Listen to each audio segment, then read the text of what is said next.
Қайырлы күн, құрметті көрермендер. Бүгін сіздермен бірге баклажаннан өте керемет салат жасайтын боламыз. Видеоның соңына дейін қарап, лайк басып тіркелуді ұмытпаңыздар.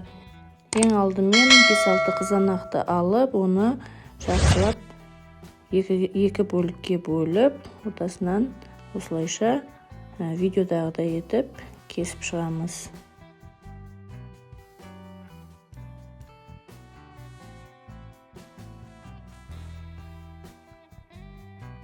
Осылайша қызанақтарымызды турап алдық. Енді қызыл пиязымызды алып майдалап турап аламыз. Құрметті көрермендер, мен каналымның дамуына өз үлестеріңізді қосып, тіркелуді ұмытпаңыздар. Қызанақтарымызды осылай турап алып, оның үстіне пиязымызды салып шығамыз.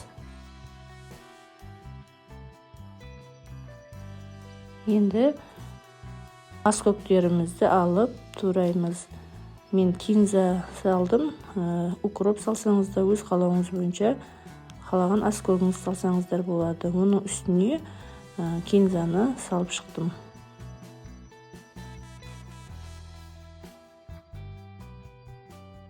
Тұзымызды салып алдық, бір қасық тұз салдым. Тұзын дәміне қарай салсаңыздар болады.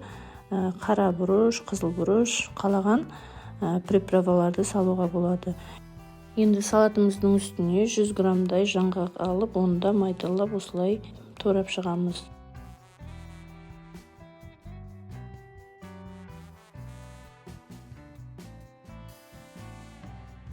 Жаңғағымызды дайындап алдық. Енді баклажанды жақсылап жуып, екі жағынан кесіп, қабығын тазалап алсаңыздар болады. Болмаса мен қабығымен жасай беремін.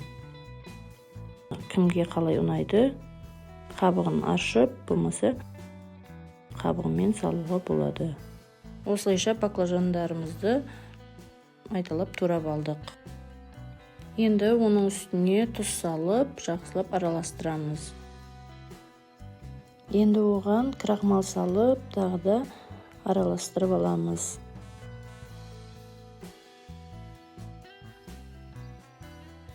Баклажанымызды араластырып болғасын, қызып тұрған майдың үстіне салып, қуырып аламыз. Қызарғанша қуырамыз.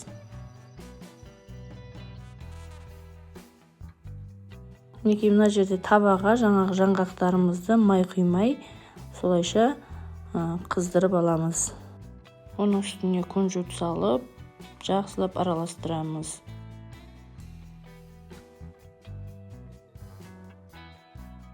Салаттың үстіне баклажанымызды салып, оның үстіне жаңғақтарды салып шығамыз.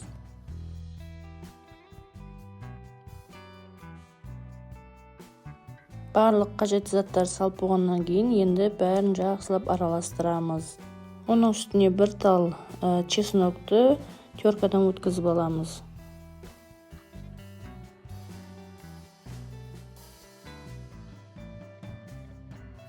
Біздің салатымыз дайын, дәмі өте керемет. Күнделікті үйде жасай беруіңізге болады. Көп уақыт алмайды, сондай витаминге толы салат. Бәрін салып болғаннан кейін тарелкаға әдемілеп, үстіне творожный сыр салып шығамыз. Біздің салатымыз дайын.